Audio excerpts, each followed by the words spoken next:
Dossiers municipaux, il se passe plein de choses en fait. Il y a plusieurs suivis qu'on désire faire et justement pour nous parler de ces différents dossiers anciens et nouveaux, eh bien on est tout content de recevoir Daniel Côté, maire de Gaspé. Fait que tout d'abord, bonjour Daniel et bienvenue parmi nous. Bonjour Igor, bonjour tout le monde. Content de te recevoir. Tu sais, on t'a vu il y a à peu près 2 semaines de ça. Il y a des dossiers qu'on a abordés et sur lesquels on aimerait faire un certain nombre de suivis. En l'occurrence, bon, il y en a un qui surtout avec l'arrivée de l'été, là, on entendait que du côté de la régime. Là, on parle donc du transport en commun à Gaspé. C'est pas clair. On dirait qu'il y a comme une aura de rouge sur les finances. Tout à fait. Provoqué par une attente de subvention du ministère des Transports qui nous est due depuis longtemps. En fait, il y a deux volets. On va aborder la question court terme au niveau des liquidités et il y a une question structurelle au niveau du financement. Dans le court terme, au niveau des liquidités, le ministère des Transports accuse 17 mois de retard sur le versement de son aide financière qui devait être versée en janvier 2025. 17 mois de retard pour une somme de 1,1 million de dollars qui est attendue depuis 17 mois. Ah oui, j'ai bien dit 17 mois. Ça fait 8 fois, je le répète. Ça fait 17 mois qu'un compte passé dû. Tu sais, tu sors les tempes rouges, là. Passé dû. 17 mois de retard du MTQ sur le versement d'une aide de 1,1 million de dollars. Des poussières. 5 mois de retard sur une autre aide financière de plus de 800 000 dollars aussi. Donc, on est à 1,8 million. Entre 1,9 et 2 millions. On va dire 1,9. On est plus proche de 1,9 que du 2. Bref, 1,9 million de dollars de retard, compte passé dû du ministère des Transports du Québec à l'égard de notre régie de transport régional. Donc, des comptes en souffrance du ministère des Transports, c'est quand même une bonne créance parce qu'on sait qu'ils vont payer. Mais on n'a pas la liquidité pour l'assumer. On a contracté depuis le début de la régime, il y a une marge de crédit de 1,5 million. Qui était à zéro. On l'a gardé à zéro quasiment tout le temps, sauf des fois, ça arrivait qu'on a empiété dessus, mais c'est rare, là. Ça fait des années qu'on n'a pas touché la marge de crédit. Mais là, la marge de crédit de 1,5 million là, est à 1,2 plus là, présentement. Là. Parce qu'à tous les jours, il y a des dépenses. Parce qu'à tous les jours, il y a des autobus qui roulent. À tous les jours, il y a des chauffeurs des autobus. À tous les jours, il y a du carburant des autobus. Ben, ça coûte de quoi, ça, là? Mais on attend. 17 mois de retard, est-ce qu'il y a une explication quelconque qui est liée à ça? Ou est-ce que c'est... parce que là, J'aimerais bien que vous parliez à des gens du ministère des Transports dans une prochaine entrevue. Je vous souhaite bonne chance pour qu'ils vous répondent. Parce qu'à nous, ils nous répondent du bout des lèvres que, en fait, l'année passée, c'était qu'ils faisaient une refonte de leur programme qui devait être à l'avantage des régions. L'avantage signifiant une perte nette de plus de 300 000 $ par année. C'est un gros avantage. Ils sont bons.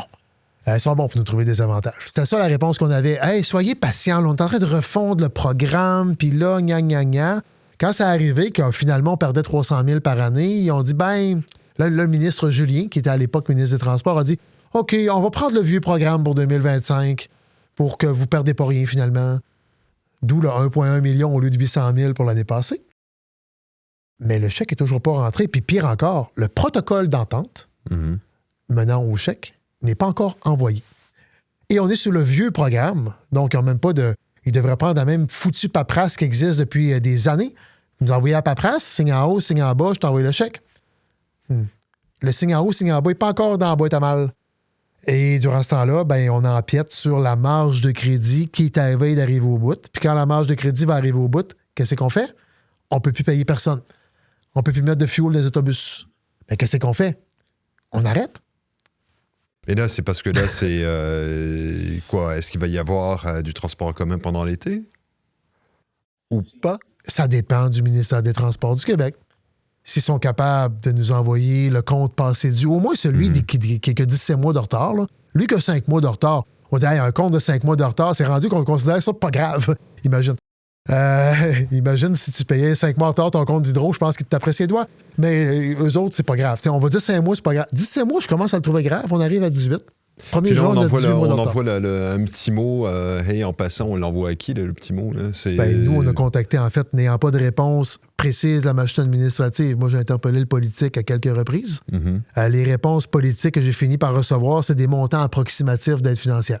C'est tout ce que je sais. Puis quand? Bientôt. Dans un avenir très rapproché. L'été s'en vient, là. Fait que je peux pas vous garantir. En fait, le collectif, je dirais, c'est très, très, très important. Il y a des gens qui dépendent du transport collectif beaucoup plus qu'on pense. Tu sais, il y a toujours une perception ou une aura un peu négative sur le transport collectif. Non, il y a des gens qui s'en servent. Là. Il y a beaucoup de gens, non seulement qui s'en servent, mais pour qui c'est le seul moyen de déplacement pour accéder au travail ou accéder à des services essentiels comme l'hôpital ou accéder à l'école. À l'école, je parle du niveau cégep en particulier. Il y a beaucoup de cégepiens pour qui c'est le moyen de transport. Bien, si on n'est plus capable de l'offrir, je dirais que c'est un moindre mal parce que le régime assume aussi, dans plusieurs parties de la Gaspésie et des îles, le transport adapté, qui, lui, est plus qu'un service essentiel. Pardon. Pour nos personnes handicapées, les personnes qui n'ont aucun autre moyen de transport et aucune autre façon de se déplacer, c'est leur seul et unique moyen de transport. Ils ne peuvent même pas demander un covoiturage avec le voisin. Je comprends pour le cégepien, pour la madame qui va travailler au supermarché. Elle dépend de la régime, mais peut-être qu'elle peut demander un voisin. La personne qui est en fauteuil roulant, peux-tu demander un voisin?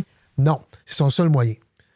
Bien, le financement qu'on ne reçoit pas peut avoir un impact sur des ruptures de services en transport adapté. C'est pas là qu'on va couper en premier si jamais il faut couper. Ça va être le collectif qui va passer au couper en premier. Mais on ne demeure pas moins qu'on parle d'un service qui est plus que accessoire dans la communauté. C'est un service essentiel.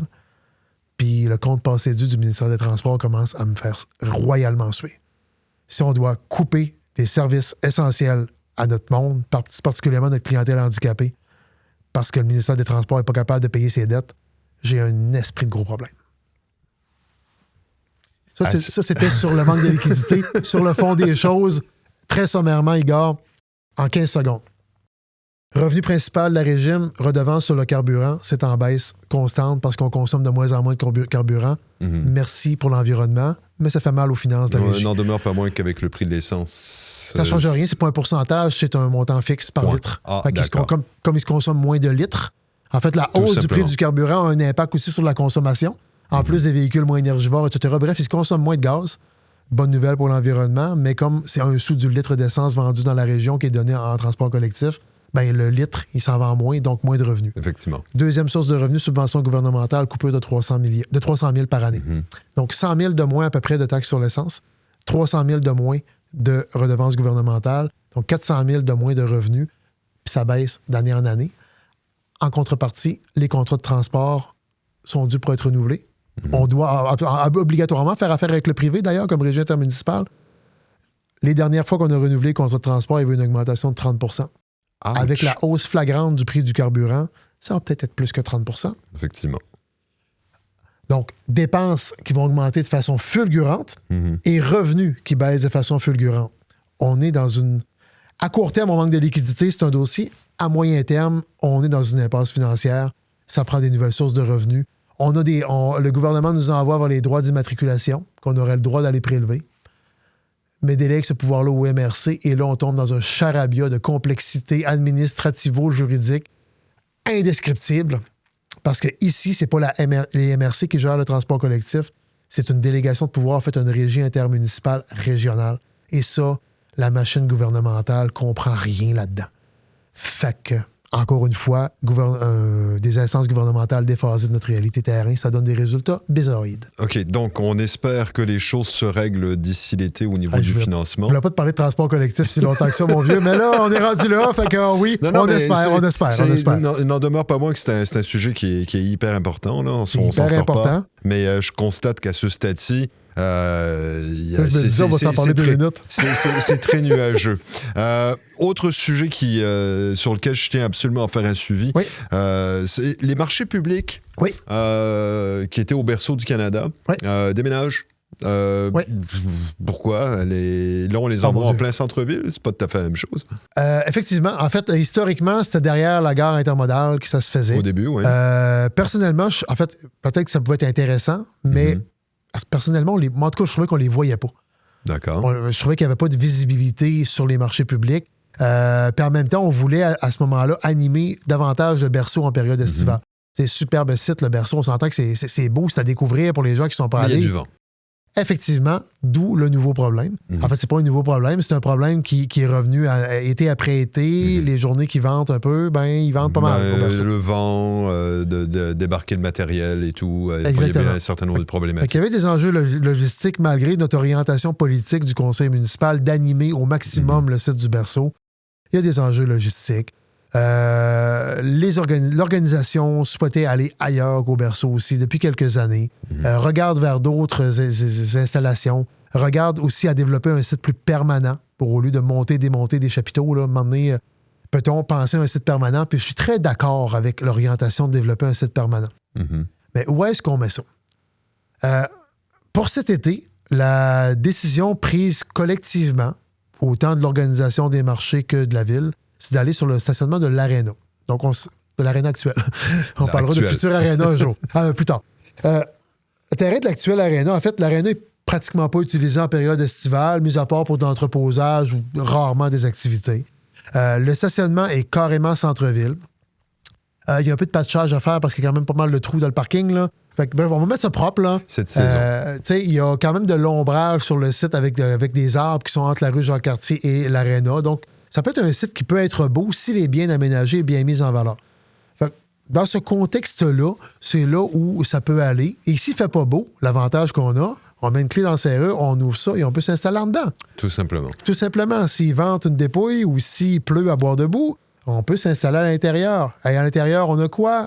Ça leur prend de l'eau. On a de l'eau. Puis en fait, il y a des champlures à l'extérieur de l'Arena aussi pour donner de l'eau. On a du courant électrique en masse. On a tout ce qu'il faut pour que la logistique soit convenable. On est plus à l'abri du vent parce qu'on est au cœur du centre-ville. Et comme on est au cœur du centre-ville et qu'on veut favoriser les déplacements actifs, pour la communauté, la masse de communauté qui est là, marché de proximité, le site pourrait être intéressant. N'a peut-être pas la grande visibilité sur la route 132 sur les voies passantes. Par contre, il y a quand même pas mal de clientèle touristique qui entre à l'intérieur du centre-ville aussi. On est proche des hôtels, etc. Donc, les gens qui veulent, les touristes autant que les locaux qui veulent aller au marché public, c'est quand même très accessible. Pour moi, c'est plus accessible que derrière la gare. Effectivement. Puis c'est moins de complexité logistique qu'au Berceau. Donc, il y a une forme de gagnant-gagnant de s'installer là. Du moins pour cet été. Puis ça donnera peut-être l'occasion justement de renipper ou de revamper un peu la dynamique autour de l'Arena pendant l'été qui, on va se le dire, n'est pas très excitante. Exactement. D'un été à l'autre. En fait, il y a des collègues de résidus domestiques dangereux qui se font là au mois de juin. C'est à peu près la seule activité probante qu'il y a en période estivale. C'est intéressant pour l'environnement, mais de là à dire que c'est la plus belle activité qu'on peut offrir sur ce grand espace-là. Il y a mieux, puis les marchés publics, c'est beaucoup mieux.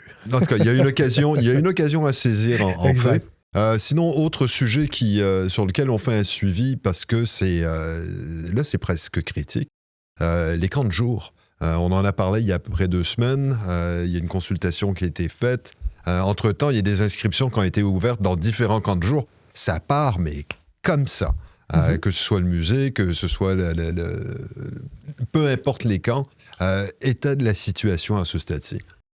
À ce stade-ci, en fait, si on remonte à il y a 2 semaines passées, quand les inscriptions se sont fermées chez Été Jeunesse Gaspé, que les places ont été comblées, il restait, à ce moment-là, le premier sondage démontrait qu'il y avait plus d'une centaine d'enfants qui n'avaient pas de place en camp de jour. Par contre, à ce moment-là, les inscriptions au musée n'étaient pas terminées, à l'école de danse n'étaient pas terminées, à l'école de voile n'étaient pas faites, les Renardeaux à Rivière-au-Nord, Saint-Maurice n'étaient pas faites, le camp Fort-Oldemon n'était pas fait. Donc, il y a beaucoup de gens qui ont pesé sur le bouton panique pour l'un des 7 camps de jour. Il y en a 7 camps de jour cet été qui sont offerts à Gaspé, des plus privés, entre guillemets, puis des plus ou privés ou plus spécialisés, puis des plus communautaires généralisés.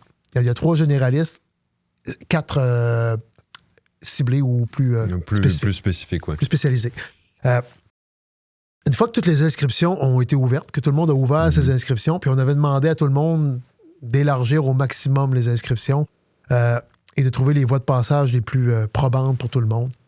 Au final, le dernier sondage qui a été fait auprès des parents démontre, on était entre 20 et 30. En fait, le dernier chiffre précis que j'ai vu, c'était 24. D'accord. On va dire moins d'une trentaine pour être safe, parce que peut-être qu'il y en a rentré une autre aujourd'hui, je ne sais pas. Sait-on jamais. Mais on parle de moins d'une trentaine de jeunes maintenant qui n'auraient pas de place.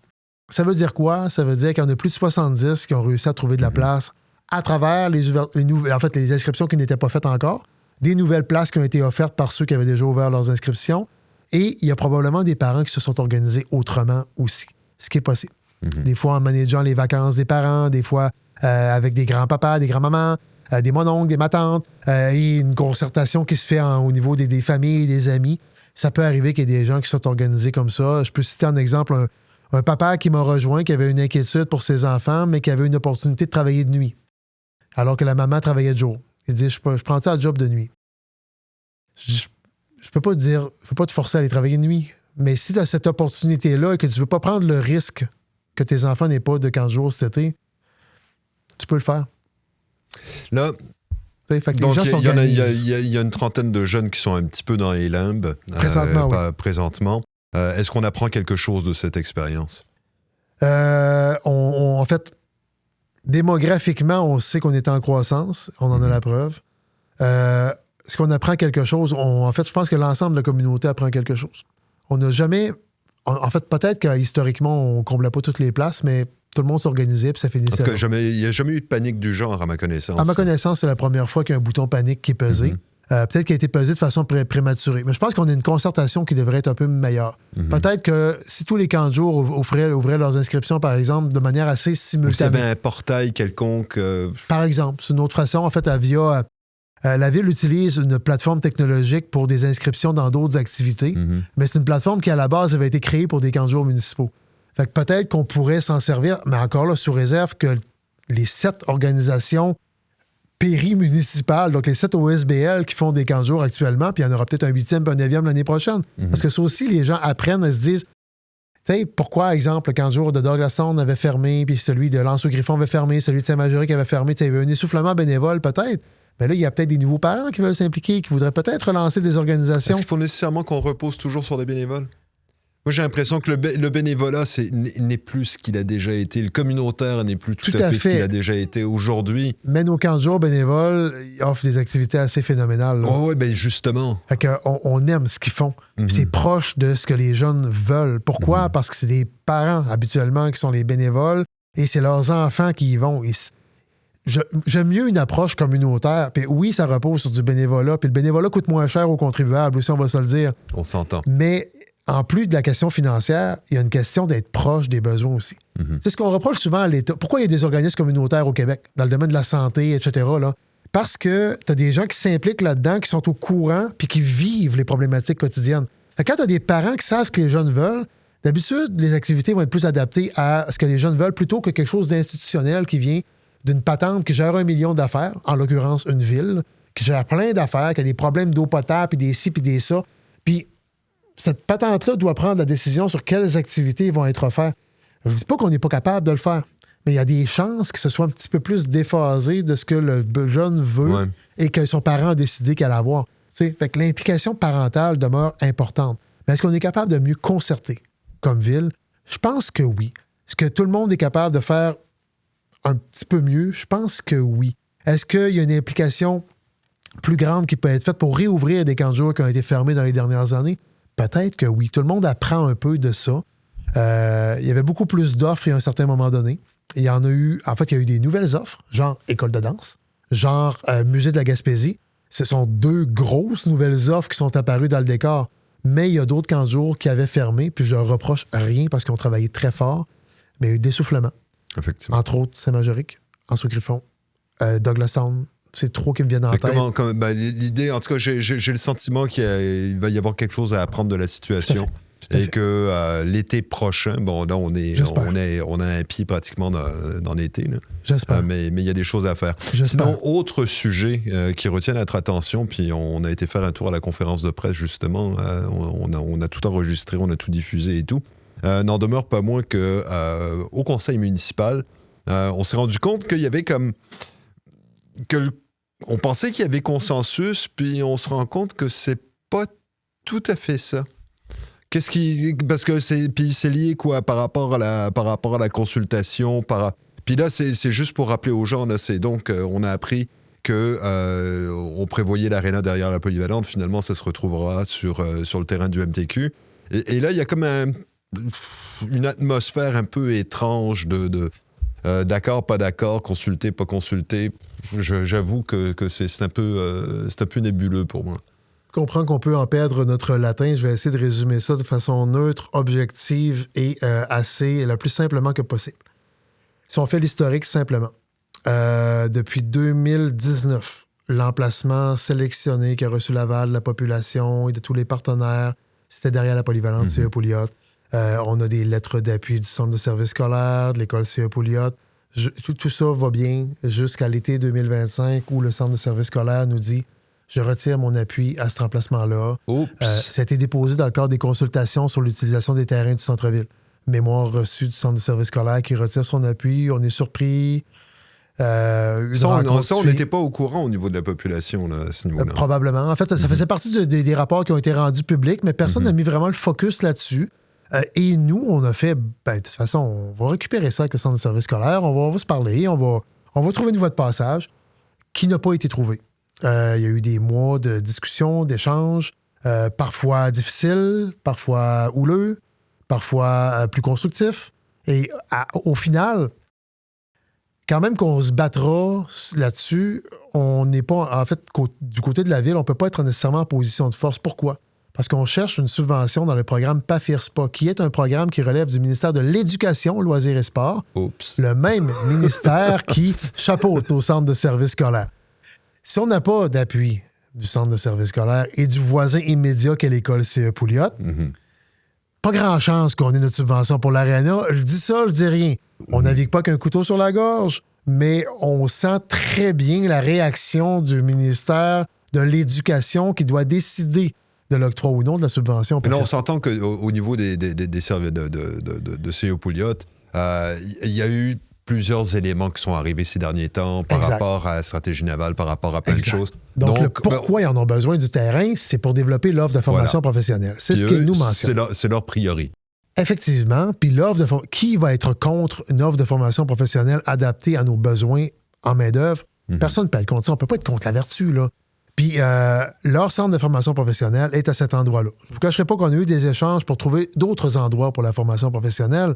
Par contre, il y a tellement de synergie entre ce qui s'en vient et ce qui est déjà offert, genre programme de soudage qui se passe à CE Pouliot, ben c'est l'un des programmes centraux de la formation en construction navale. Vas-tu offrir un bout de naval dans le parc industriel, un bout de naval à Rivière-Nord, puis un bout de naval à CE Pouliot? Ben non, les étudiants n'ont pas cette grande mobilité-là. C'est pas tout le monde qui a la grande mobilité pour aller d'un bout à l'autre du territoire. Donc, la porte s'est fermée du côté de CE Pouliot. CE Pouliot, c'est le pôle de formation professionnelle et c'est là où devra se faire le développement en naval, le développement... En fait, le centre de service scolaire parle aussi de formation minière qui se travaille présentement. Il y a d'autres sortes de formations aussi qui peuvent être offertes. Et le centre de service scolaire profite de chacune des opportunités possibles pour développer l'offre de formation professionnelle en adéquation avec nos besoins de main-d'œuvre. On ne peut pas être contre ça. C'est leur mandat. Ça fait partie de leur mandat, effectivement. Puis, on ne peut pas être contre ça. Au contraire, on est en faveur du maximum de développement de formation ici, autant au professionnel qu'au collégial qu'à l'universitaire. On veut le plus possible.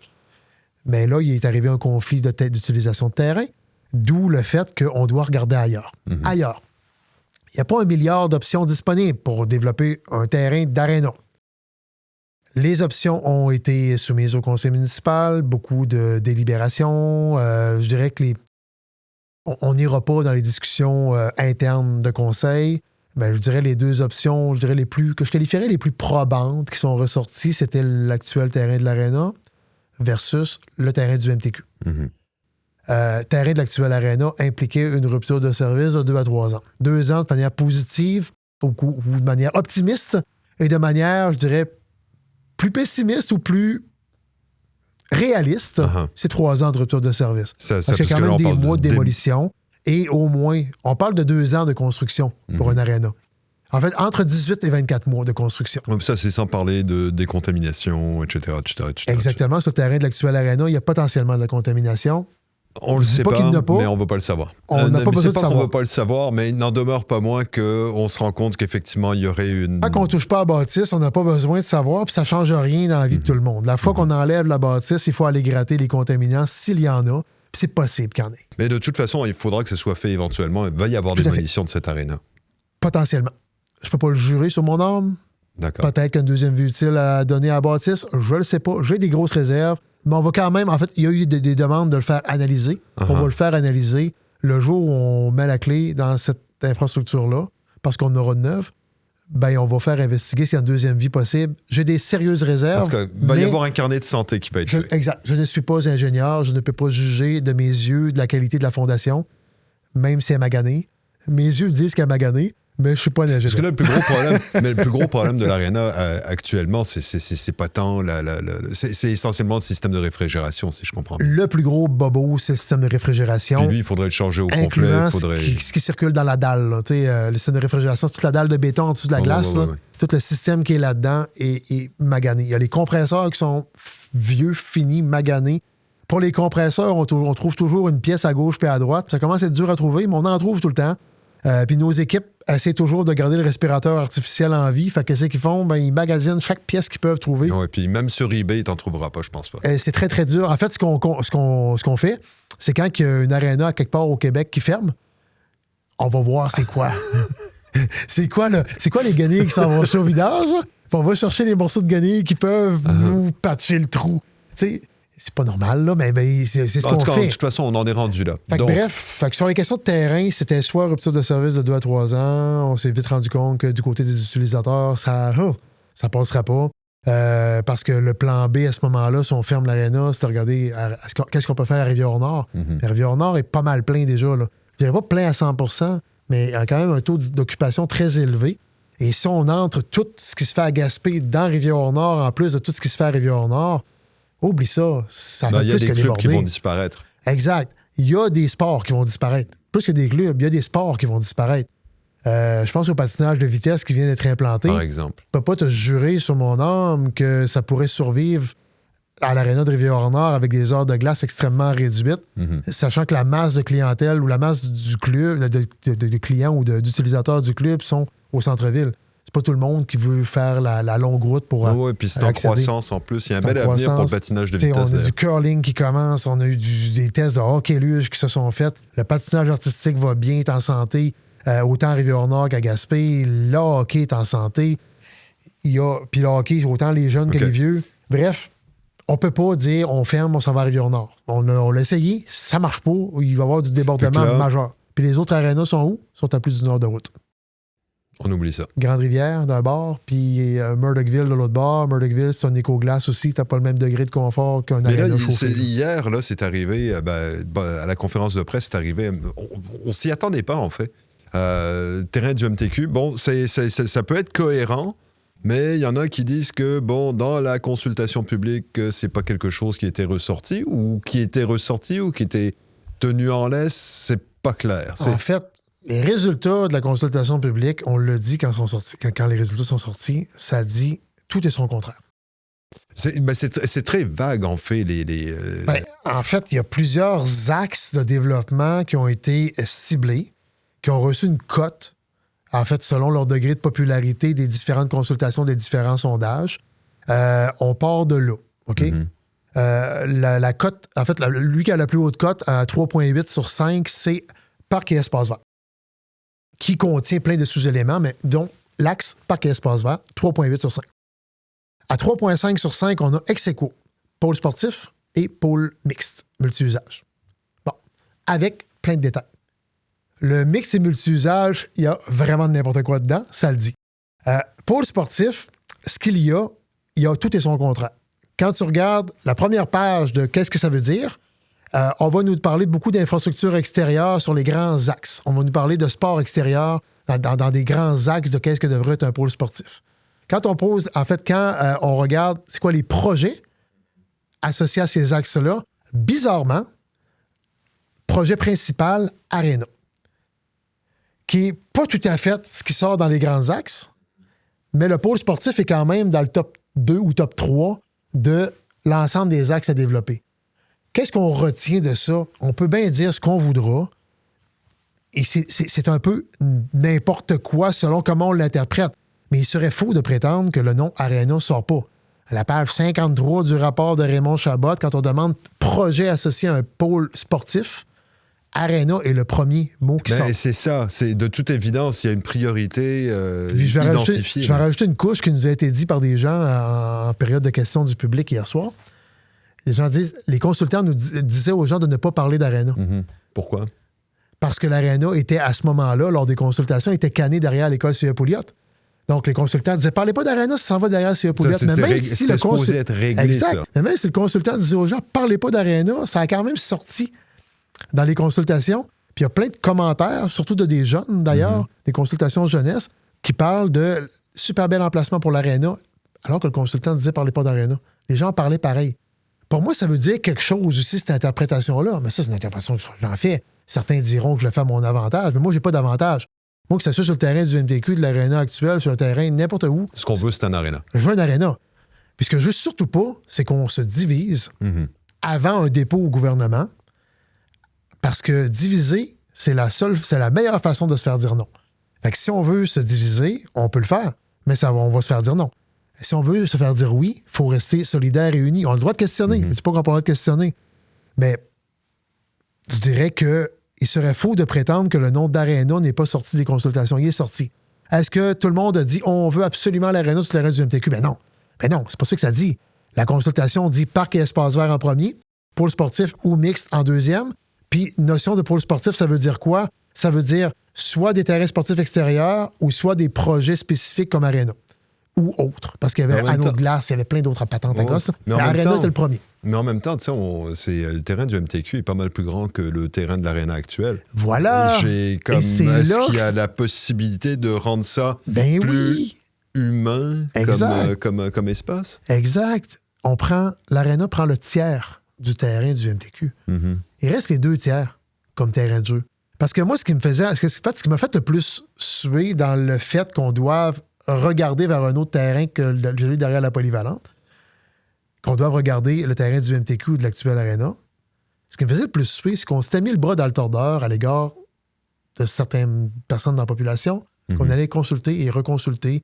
Et moi, quand je donne ma parole, d'habitude, pas mal fiable. En tout cas, d'habitude, si je dis on s'en va là, on s'en va là. Mais là, on a été pognés dans une espèce de souricière où il fallait s'en sortir. Puis une façon de s'en sortir, ça a été de regarder du côté de ces terrains-là. Et le terrain du MTQ a finalement paru le plus probant. Et même si ce n'était pas le résultat numéro 1 des consultations qui ont été faites, c'est quand même dans les résultats de la consultation. Et c'est pas ce que je dis, et je peux l'affirmer, c'est que mettre un Arena à cet endroit-là n'est pas en porte-à-faux avec les consultations qui ont été réalisées. Est-ce que c'est le résultat numéro 1 des consultations? Non. Mais est-ce que c'est en porte-à-faux? Non plus. Mm-hmm. Mais de toute façon, l'Arena n'était pas dans la discussion en tant que telle par rapport au terrain du MTQ au début. Là, il y en a par contre qui disent, bon, ça signifie aussi qu'il va falloir repenser comment dirais-je, la planification tout autour de ce terrain, parce que on s'entend, c'est complètement enclavé, là. Ça veut dire que quoi? Est-ce qu'on parle de coûts supplémentaires? D'ailleurs, en déménageant de site, est-ce qu'il y a des frais qui sont liés à ça? Comment est-ce que ça... On s'entend, comment est-ce que ça chemine dans l'esprit de la ville? Il y a quelques frais et quelques économies. Donc, au final, on devrait balancer. En fait, au final, il y a quand même des chances que ce soit plus économique. Pourquoi? Parce que on a aussi... choisi pour laisser le reste du terrain du MTQ à d'autres usages, notamment la priorité numéro 1 identifiée dans les consultations parc et espace vert. Pour laisser de la place à ça, ce qu'on a décidé de faire, c'est qu'on ne fera pas de phase 2 collée sur l'aréna d'un complexe multisport. Si pour avoir une phase 2, on va le faire ailleurs. Pour ne pas tout prendre le terrain du MTQ au complet en pôle sportif, c'est pas la priorité numéro 1 des consultations, c'est parc et espace vert qui était la priorité numéro 1. Numéro 2 était le pôle sportif, je le rappelle, ou pôle mixte. Ce qu'on a donc décidé de faire, c'est que la portion prévue dans l'aréna, qui prévoyait une annexe éventuelle, donc il y a des salles mécaniques, des trucs qui prévoyaient l'ouverture future d'un mur, etc. Toute cette planification-là qui avait un coût peut être enlevée du projet. Et ça, il y a une économie. Même les vestiaires de terrain de soccer étaient prévus dans la phase aréna. Donc ça, on peut enlever ça. Parce qu'il n'y aura pas de terrain de soccer collé, en tout cas, jusqu'à preuve du contraire. À moins que le peuple me dise le contraire, après des consultations qui me disaient le contraire, mais je ne suis pas un contraire près dans ces consultations-là. Là. Tout est son contraire ad nauseam. Là. Puis des fois de la même bouche, et tout est son contraire. Fait que si tu veux, je te dise, j'ai de la misère des fois à Donc là, avoir on dégager penserait une quoi? consensus clair. À la base, un aréna. Ensuite, on développe espace Ensuite, vert et compagnie. On est en mode plan particulier d'urbanisme. Les consultations faites jusqu'à maintenant démontrent un appui un peu plus fort à parc et espace vert pour ce terrain-là. Si on prend une galette, le tiers, pour faire une infrastructure sportive qui était la priorité numéro 2 selon les consultations, pas l'aréna, mais infrastructure, pôle sportif, c'est quand même, l'aréna en fait partie. Il reste quand même les 2 tiers pour la priorité numéro 1 qui était une question verte. Je pense que c'est ce vers quoi pourraient aller les prochaines consultations, mais je ne vais pas aiguiller. C'est un peu vague. Ben, parc et espace vert, là-dedans, il y avait bien des affaires aussi. Là, mais c'est quoi, tu parles d'un parc à chiens? Ça pourrait même en faire partie. Des jeux à la pour les limite. enfants. Des jeux pour les enfants. D'ailleurs, le pavillon de la découverte, juste à côté, prévoit des jeux pour les enfants ou qu'on pourrait amalgamer avec un espace vert sur le terrain voisin qui est celui du MTQ. Est-ce que ça pourrait se compléter l'offre? Tout à fait. Un maillage au Tout niveau... à fait. Puis c'est la même chose au niveau circulation, stationnement, qui est un enjeu qui a été soulevé. Puis je comprends l'enjeu qui est soulevé. Si on redéveloppe ce secteur-là, on peut créer une certaine affluence. Ce ne sera peut-être plus des camions lourds comme quand le MTQ était là, mais des véhicules légers qui vont circuler. Est-ce qu'on doit aménager des voies de circulation via Bolduc? Est-ce qu'on doit l'aménager tout via Jacques-Cartier? On doit faire l'étude en question. En parallèle, il y a des travaux qui se font pour un corridor scolaire dans ce coin-là pour sécuriser les axes piétons. Est-ce qu'on peut se servir d'une partie du terrain du MTQ pour faire des axes piétons à l'intérieur de ce terrain-là? Il y a plein d'options possibles. Effectivement. On doit travailler en collaboration avec le centre de services scolaires qui est propriétaire du pavillon de la découverte, qui est juste à côté, terrain adjacent. Puis c'est pas vrai qu'une frontière entre 2 terrains, une frontière administrative entre 2 terrains, vont nous empêcher de travailler une synergie de circulation ça peut être et de utile partage aussi d'espace. ça peut être utile pour les écoles aussi. Tout à fait. En tout cas, mais, moi, quand je regarde une vue de haut, il y a un enjeu au niveau de je dirais, la place pour revirer de bord des autobus, pour parler en bon québécois. Là. Ça prend beaucoup de place un autobus quand ça revire de bord dans le parking de la découverte. Si on est capable de prendre le parking de l'aréna pour qu'il se revire de bord, juste sur le terrain à côté, on est peut-être capable de sauver de l'espace ou d'optimiser de l'espace de stationnement à la découverte. Il y a une réflexion à avoir. Et là-dessus, le centre de service scolaire s'est compromis publiquement. Ils sont prêts avec nous autres là-dessus. Dernière question là-dessus. On sait à quel point les fonctionnaires sont allergiques au changement de plan quand tu leur proposes un truc puis que tu arrives avec autre chose. Là, c'est comme vous, ils sont saisis parfois comme des chevreuils au milieu de la route, au milieu de la nuit. N'est-ce pas? En changeant les choses comme ça, est-ce qu'on se tire dans le pied? Non, du point de vue des fonctionnaires, c'est un nouveau projet qu'on dépose. Le dernier qui a été refusé, il est refusé, il n'existe plus pour eux autres. Là. Bang, c'est fini. Il est bang, fait que nous, il faut redéposer. Puis on redépose sous un nouvel angle le projet aussi. D'ailleurs, on travaille encore des possibilités de partenariat supplémentaires pour bonifier le projet. Les lettres d'appui qui seront dans ce projet-là ne seront pas nécessairement les mêmes que la dernière fois. Un exemple. OK, là, c'est tout neuf. Là. C'est tout neuf. Sauf que nos plans et devis ayant été faits la dernière fois, on va reprendre les mêmes plans et devis avec quelques ajustements, une actualisation des coûts, parce qu'on doit le faire pour que le projet soit crédible. Les coûts de 2023 ne sont plus les mêmes en 2026. Ça a augmenté. Hein? Si nos professionnels sont capables d'élaguer un petit peu la partie excédentaire qu'on ne se sert plus là, pour faire la liaison avec une phase 2 sur le même bâtiment, si on est capable de couper ça, ça peut réduire en partie les coûts de projet.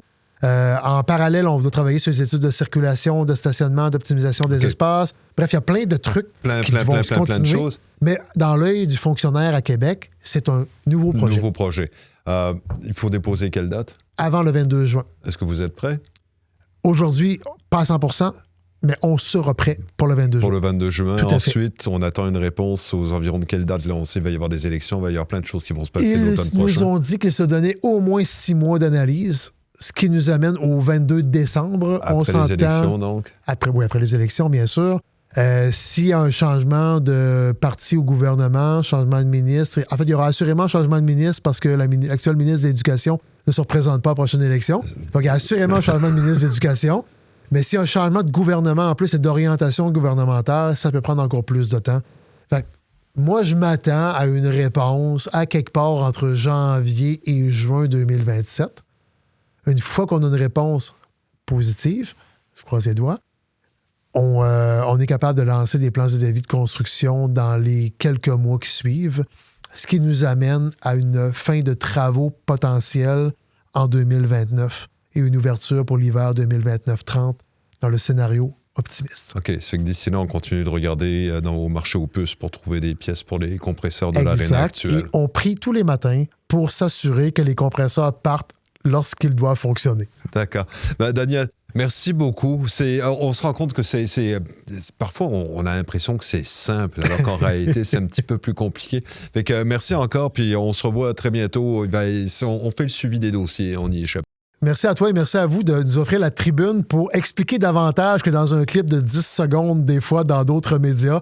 On a l'occasion d'expliquer des fois la complexité derrière une prise de décision sur les ondes de Télé-Gaspé. Ça fait vraiment plaisir d'être là.